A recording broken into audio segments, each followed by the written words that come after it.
नमस्कार, आप देख रहे हैं आरडी न्यूज। मैं हूं योगेश चक्रवर्ती। बिहार की राजनीति में पिछले कुछ दिनों से उथल पुथल मची है।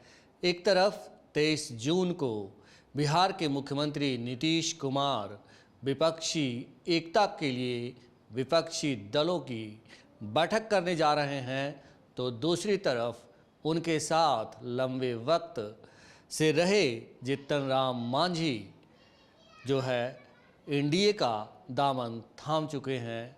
महागठबंधन को छोड़कर, नीतीश कुमार का साथ छोड़कर उन्होंने आज सैद्धांतिक तौर पर एनडीए का दामन थाम लिया। औपचारिक तौर पर इसकी घोषणा बाद में की जाएगी।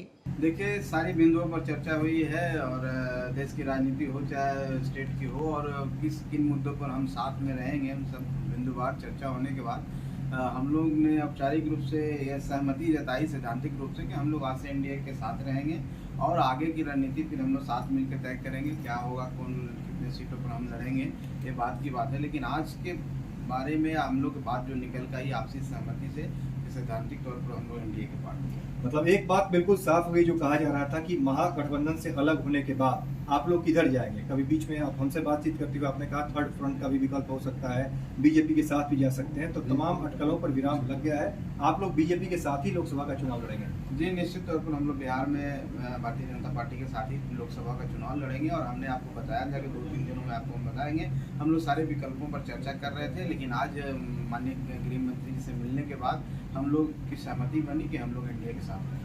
हिंदुस्तानी अवाम मोर्चा सेकुलर एनडीए को साथ देने को आज सहमत हो गई। अब वो बैठक हो जाएगी तब आप समझिए, अभी नीतीश कुमार बीमार हैं। इसी मसले पर आज हम बातचीत करेंगे आरडी न्यूज के राजनीतिक संपादक हेमंत कुमार से। हेमंत जी, जिस तरह से आशंका जताई जा रही थी जीतन राम मांझी को लेकर, उनके बेटे संतोष सुमन को लेकर, ये लोग अविश्वसनीय लोग हैं, इन पे भरोसा नहीं किया जा सकता। कभी भी ये एनडीए का दामन थाम सकते हैं और आखिरकार वही हुआ। हाँ, फाइनली वो एनडीए में चले गए। लेकिन मसला ये नहीं है कि वह एनडीए में चले गए। एनडीए में जाना, महागठबंधन में आना, फिर एनडीए में जाना, ये सिलसिला उनका चलता रहा है। मसला ये है कि इस बार सौदा क्या हुआ है। असली मसला ये है कि सौदा इस बार क्या हुआ है। तो जीतन राम मांझी जी, उनके नाम के पीछे मांझी लगा हुआ है, यानी कि खेवैया।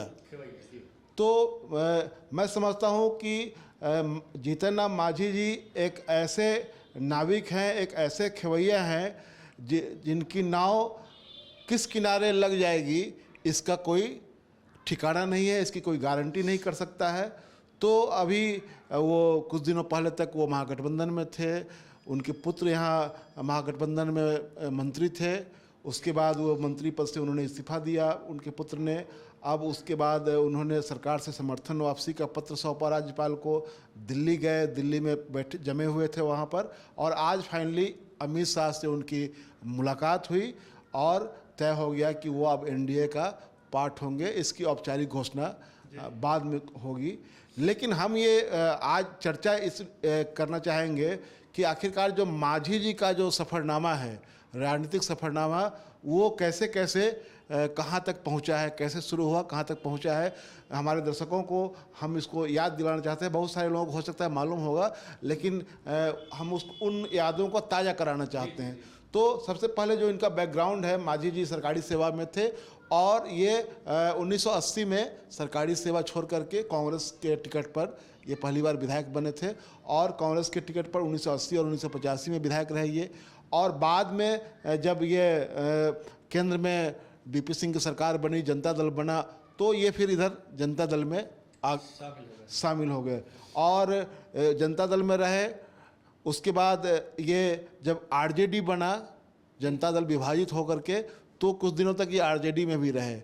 और फिर जब 2005 में नीतीश कुमार पहली बार मुख्यमंत्री बने बिहार के, तो उसमें इनको मंत्री बनाया गया। लेकिन ये बीएड घोटाले में इनका नाम था, तो सुबह में शपथ ग्रहण हुआ और शाम में इनसे इस्तीफा मांग लिया गया मांझी जी से। तो ये 2005 की बात है। उसके बाद ये लगातार नीतीश कुमार के साथ रहे, नीतीश कुमार एनडीए के पार्ट थे। तो 2014 के लोकसभा चुनाव में जब नीतीश जी की करारी हार हुई तो नीतीश जी ने नैतिक जिम्मेवारी लेते हुए मुख्यमंत्री का पद छोड़ा, इनको मुख्यमंत्री बना दिया। फिर कुछ दिनों के बाद खटपट हुआ और इनको मुख्यमंत्री पद छोड़ना पड़ा। तो 2015 आते आते ये मांझी जी जो है ये 2015 में ये चले गए। इन्होंने हम बनाया, पहले अपनी पार्टी बनाई हिंदुस्तानी अवाम मोर्चा, पहली बार इन्होंने पार्टी बनाई और उसके अध्यक्ष ये खुद थे। और ये 2015 में एनडीए में चले गए और एनडीए की ओर से ये लड़े और 2018 में ये फिर से महागठबंधन में आ गए। और महागठबंधन में आए तो आरजेडी के सहयोग से, लालू यादव के सहयोग से इन्होंने अपने पुत्र संतोष सुमन को एमएलसी बनवा लिया। ये 2018 की बात मैं बता रहा हूँ। उसके बाद 2019 के लोकसभा चुनाव में ये फिर महागठबंधन से इनको 3 लोकसभा की सीटें मिली लड़ने के लिए। उसमें गया में तो ये खुद लड़े, औरंगाबाद में उपेंद्र प्रसाद को लड़ाया गया। हालांकि उपेंद्र प्रसाद इनकी पार्टी के नहीं थे, वो आरजेडी के थे, तो उम्मीदवार भी उनको आरजेडी ने दिया, तो उपेंद्र प्रसाद वहाँ से लड़े। और नालंदा सीट भी मिली थी इनको और नालंदा से अशोक प्रसाद लड़े थे, वो भी आरजेडी के ही उम्मीदवार थे लेकिन चंद्रवंशी जी, हाँ, लेकिन इनको हम में की ओर से उनको दिया गया। तो 2019 में ये 3 सीट मिली इनको और तीनों जगह ये हारे। उसके बाद मैं बताता हूँ कि 2020 में एनडीए में फिर चले गए ये और एनडीए में गए और वहाँ 4 एमएलए इनके बने। कौन कौन बना एमएलए? ये खुद एमएलए बने और डॉक्टर अनिल कुमार एमएलए बने और इनकी समधिनी ज्योति बनी एमएलए और एक प्रफुल्ल माझी एमएलए बने। तो समधिनी बनी, अपने बने और एक पुत्र एमएलसी पहले से थे। तो विधानमंडल दल में पूरी तरह से एक तरह से इनका दबदबा था, जो ये 4 और 1 मिलाकर 5, जो पूरी 4 एमएलए और 1 एमएलसी, तो पूरे परिवार का कब्जा था उस पर। तो 2020 में ये हुआ कि ये एनडीए में रहे और 4 एमएलए इनके बन गए, ये इनके पुत्र उसमें मंत्री बने। और 2022 में जब नीतीश कुमार फिर से महागठबंधन में चले गए बीजेपी का साथ छोड़ करके, तो ये नीतीश कुमार के साथ महागठबंधन में आ गए। इनके पुत्र मंत्री बने रहे उस सरकार में। 2022 के बाद 2023 आते आते, बहुत दिन नहीं हुआ, 2023 आते आते ये फिर से इन्होंने अपने बेटे का इस्तीफा करवाया, फिर सरकार से समर्थन वापस लिया और अंततः ये एनडीए में चले गए। तो आप इनका यह जो सफरनामा है, इससे समझ सकते हैं कि ये कितने अस्थिर, कितने अविश्वसनीय बन चुके हैं। तो इनका जाना, इधर से उधर जाना बहुत बड़ी खबर नहीं है। आपने कहा कि मांझी एक ऐसे मांझी हैं, ऐसे खेवैया हैं जो किस किनारे नाव लगा दें वो ये खुद नहीं जानते। लेकिन क्या इनका जो है डिमांड हर गठबंधन में रहा, तभी तो हर कोई इन्हें अपनाता रहा? क्या इतने योग्य और इतने ज़रूरी मांझी हैं? देखिए, राजनीति में परसेप्शन एक बहुत बड़ी चीज़ होती है। आप अवधारणा बनाते हैं, आप एक माहौल बनाते हैं। तो ये माहौल बनाने के लिए जाते हैं और ज़्यादा मुझे लगता है कि इनकी उपयोगिता और ज़्यादा कुछ नहीं है। उस माहौल बनाने में जो गिव एंड टेक होता है, जो लेन देन होता है, उसमें इनको कभी फ़ायदा होता है, कभी नुकसान दिखता है। तो नुकसान जहाँ दिखने लगता है तो वहाँ फिर छोड़ देते हैं, फिर जब फ़ायदा दिखने लगता है तो फिर पलट जाते हैं। तो इनका कोई सामाजिक सरोकार, राजनीतिक सरोकार मैं समझता हूँ कुछ नहीं है। ये इनका कोई आपने उपयोगिता की बात की कि मतलब परसेप्शन की बात की। परसेप्शन यही है कि मांझी समुदाय से आते हैं और बताया जाता है कि मांझी जो समाज है उसका अच्छा खासा वोट बैंक है और उस समाज पर इनका असर है। क्या ये वोट कन्वर्ट करवा पाने में सक्षम है? कुछ इलाके में मुझे लगता है कि मध्य बिहार के कुछ इलाके में इनका इस तरह का प्रभाव है, लेकिन जितनी बार इन्होंने ये बदला है तो उससे ये है कि अपने समुदाय में भी इनको लेकर के एक तरह से मजाक ये बन गए हुए हैं। और उसको बैलेंस करने के लिए, जैसे कि अभी रत्नेश सदा को ये मंत्री बनाया गया है और भी आरजेडी में भी एक विधायक हैं मांझी समुदाय के, तो ये लोग भी वोकल हैं इनके खिलाफ।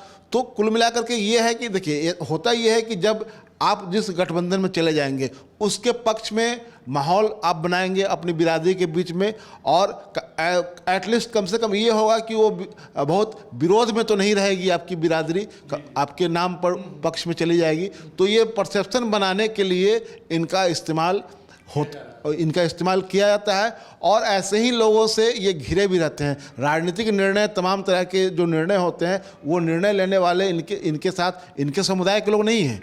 उनमें देखिएगा तो वो गैर मुसहर लोग ही ज़्यादा रहते हैं। और मैं साफ शब्दों में कहूँ तो उसमें सवर्ण बिरादरी के लोग ही ज़्यादा रहते हैं, जो इनके राजनीतिक फैसलों को प्रभावित करते हैं और उन्हीं की सलाह पर ये फैसले लेते रहते हैं। तो आज बात यह हो रही है कि आखिरकार ये मांझी जो पलट गए हैं, अब अपनी नैया लेकर के उस किनारे लग गए हैं, एनडीए के किनारे लग गए हैं, तो यह कोई बड़ी बात नहीं है। यह अंदर की बात यह है कि सौदा क्या हुआ है, इस बार इनका क्या सौदा हुआ, क्योंकि ये तो गिव एंड टेक वाली बात चल रही है लगातार। जब भी कुछ कहीं नुकसान दिखने लगता है तो पता चलता है कि ये फिर पलट करके इधर आ गया जहाँ लगता है कि फ़ायदा होने वाला है। तो मुझे लगता है कि इस बार इनको लग रहा है कि एनडीए में ज़्यादा फ़ायदा मिलेगा। और एक बात कि यह ऐसे मौके पर किया गया है जब पटना में विपक्षी दलों की बैठक होने जा रही है, और यह भी एक परसेप्शन बनाने का ही मामला है, क्योंकि पहले ये तय था कि मांझी के पुत्र तब इस्तीफा करेंगे जब पटना में बैठक शुरू होगी विपक्षी दलों की उस दिन। लेकिन यह प्लान फेल इसलिए हो गया कि नीतीश कुमार तक यह जानकारी चली गई कि इस तरह की योजना बनाई जा रही है, इस तरह की साजिश रची जा रही है कि विपक्ष की बैठक का प्रभाव कम करने के लिए मीडिया में बात पैरेलल जाए, समानांतर मीडिया में खबर छपे कि एक तरफ बैठक हो रही है, दूसरी तरफ इनके गठबंधन के लोग इस्तीफा देकर के भाग रहे हैं। तो ये पूरे देश में, पूरी दुनिया में मैसेज देने के लिए कि विपक्षी एकता का जो प्रयास है नीतीश कुमार जिसकी अगुवाई कर रहे हैं, वो प्रयास बहुत कारगर नहीं हो रहा है। ये अपने लोगों को भी संभाल करके नहीं रख पा रहे हैं। जब इन्होंने इस्तीफा दिया था तो मीडिया के एक बड़ा वर्ग यही सवाल पूछ रहा था कि क्या आप उन्हें संभाल नहीं पाए। बिल्कुल, तो उसका भी जवाब यह है कि आखिरकार मांझी जी यहाँ रहने के लिए उन्होंने अपनी ओर से कोई प्रयास नहीं किया। अगर ऐसी बात थी कि जो उन्होंने कहा कि हमको कहा गया कि आप अपनी पार्टी का विलय कर लीजिए जेडीयू में, और नहीं तो आप छोड़कर चले जाइए, मान लिया जाए कि नीतीश कुमार ने भी कहा था कि हाँ, हमने ये बात कहा उनको कि आप विलय कर लीजिए और नहीं तो आप चले जाइए। तो अगर इनमें ये इस सरोकार महागठबंधन के प्रति था, राजनीतिक सरोकार इनका था, राजनीतिक प्रतिबद्धता थी बीजेपी के खिलाफ, तब तो ये कह सकते थे कि ठीक है, हम अपनी पार्टी का विलय नहीं करेंगे, हम रहेंगे महागठबंधन में, हमारी पार्टी रहेगी, हम और हमारे सारे विधायक रहेंगे, एमएलसी रहेंगे, हम लोग महागठबंधन में रहेंगे, हम आपकी पार्टी में विलय नहीं करेंगे। तो नीतीश जी क्या इनको धक्का मारकर तो भगा नहीं सकते थे।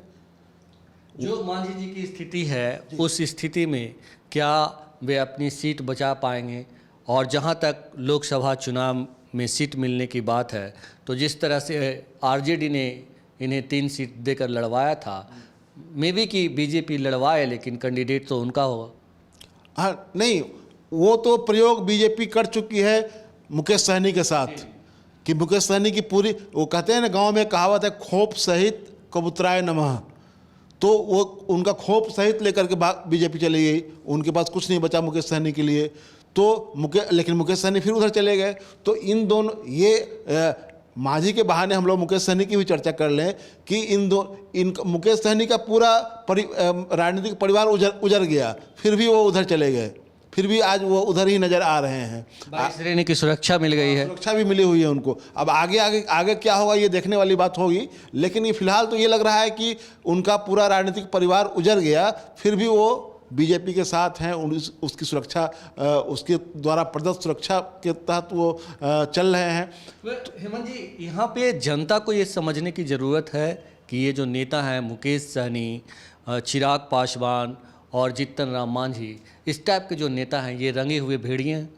देखिए, एक ये दुख की बात ये है कि ये तमाम लोग, जो जीतन राम मांझी हुए, चिराग पासवान, जो कि अपने को दलित आइकन के रूप में पेश करते हैं, लेकिन इन लोगों ने सबसे ज़्यादा दलित समुदाय का नुकसान किया है। क्योंकि जिस समुदाय से आप आते हैं उस समुदाय की राजनीतिक चेतना को आपने कुंद ही नहीं किया है, बल्कि उस समुदाय की राजनीतिक चेतना को आपने उल्टी दिशा में मोड़ने का काम किया है। उनमें उनका ज़्यादा कम्युनलाइजेशन की दिशा में उनको आप ले जा रहे हैं, और एक तरह से पूरा समुदाय जो है उसको आप अवसरवादी समुदाय के रूप में आप उसकी व्याख्या हो रही है। तो ये कुल मिलाकर के ये है कि ये दो नाम जो है, चिराग पासवान और ये जीतन राम मांझी, इन लोगों ने दलित समुदाय का नुकसान किया है, बहुत बड़ा नुकसान किया है। क्योंकि जिस समुदाय को सबसे ज़्यादा राजनीतिक रूप से, सामाजिक रूप से, सांस्कृतिक रूप से चेतना संपन्न बनाने की ज़रूरत है, तो उनमें प्रगतिशील चेतना लाने की ज़रूरत है। उनको आप एक तरह से प्रगतिगामी चीज़ों में आप ले जा रहे हैं। ऐसे लोगों का इस्तेमाल बीजेपी अपनी पैदल सेना के रूप में करेगी, मेरा ये मानना है। और इसमें ये लोग सहयोगी की भूमिका अदा कर रहे हैं।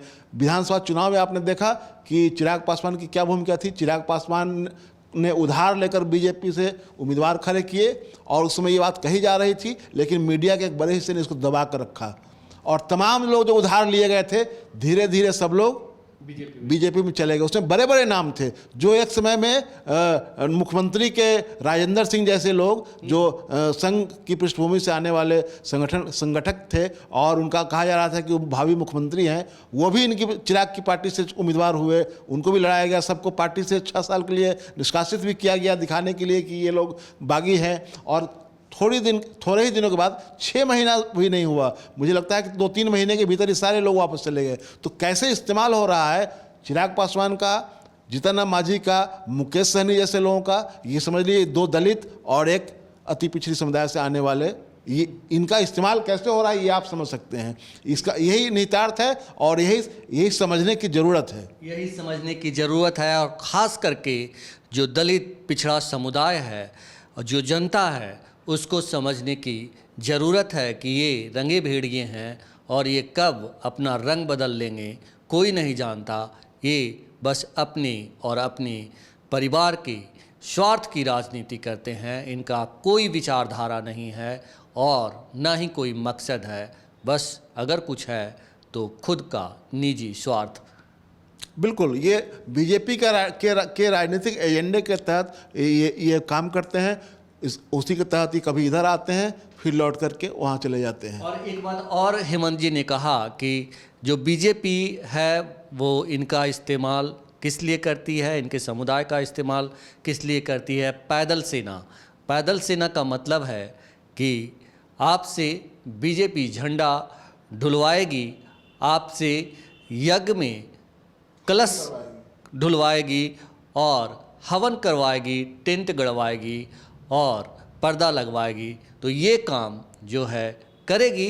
तो मांझी, जीतन राम मांझी, चिराग पासवान, मुकेश सहनी ऐसे नेता हैं जिनसे समुदाय को बहुत ही सावधान रहने की ज़रूरत है, और ये समझने की ज़रूरत है कि क्या सचमुच ये हमारे हित की बात करते हैं या नहीं करते हैं। मेरी बातों पर नहीं जाइए, खुद इसे समझने की कोशिश करिए। क्या है?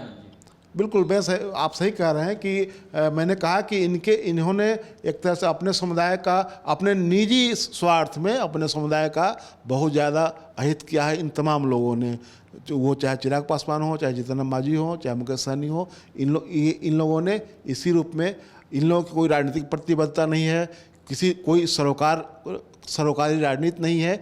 नहीं तो आप आज सुबह में इधर हैं, शाम में आप उधर चले जाते हैं, यही इसी लाइन पर आप काम कर रहे हैं। तो ये मेरा मानना है कि अभी जो विपक्ष की जो बैठक होने वाली है वो निश्चित रूप से, मैं बार बार कह रहा हूँ कि हिंदुस्तान की सियासत में यह एक टर्निंग पॉइंट है। जो लोग भी जुट रहे हैं, आगे इसका और विस्तार होगा, जो कुछ भी होगा। लेकिन बीजेपी के खिलाफ एक गोलबंदी हो रही है, और उस गोलबंदी को लेकर के निश्चित रूप से बीजेपी के भीतर भी चिंतन मनन चल रहा है। बैक टू बैक उसको फाइट करने के लिए बीजेपी भी प्लान कर रही है। तो ऐसे में एक प्लानिंग के प्लानिंग के तहत ही इनका महागठबंधन से एनडीए की ओर जाना हुआ है। आप बताइए कि आज की तारीख में आरक्षण एक तरह से वो निष्प्रभावी होता जा रहा है, क्योंकि नौकरियां धीरे धीरे ख़त्म हो रही है, प्राइवेटाइजेशन हो रहा है। तो प्राइवेट सेक्टर में तो कोई आरक्षण नहीं है, तो ये लोग जो जिनका नाम गिनवा रहे हैं, जीतन राम मांझी से लेकर के चिराग पासवान और मुकेश सहनी लोग, ये उपेंद्र कुशवाहा, आप बताएं कि ये लोग कहाँ उसकी रक्षा कर पा रहे हैं? उसके सवाल पर कहाँ हैं ये लोग?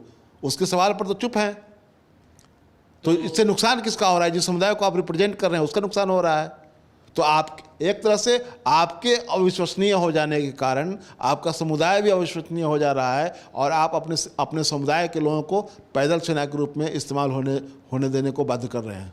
तो सुना है आपने किस तरह मुकेश सहनी, चिराग पासवान, जीतन राम मांझी और उपेंद्र कुशवाहा जैसे नेता अपने ही समुदाय के लोग को बीच मझधार में छोड़कर अपने स्वार्थ की राजनीतिक गोटियां सेकने में जुटे हैं। अगर आपको हमारा ये डिस्कशन अच्छा लगा हो तो आप हमें फेसबुक पर फॉलो करें, यूट्यूब पर सब्सक्राइब करें, ज़्यादा से ज़्यादा लाइक करें और शेयर करना तो बिल्कुल नहीं भूलें। धन्यवाद। धन्यवाद।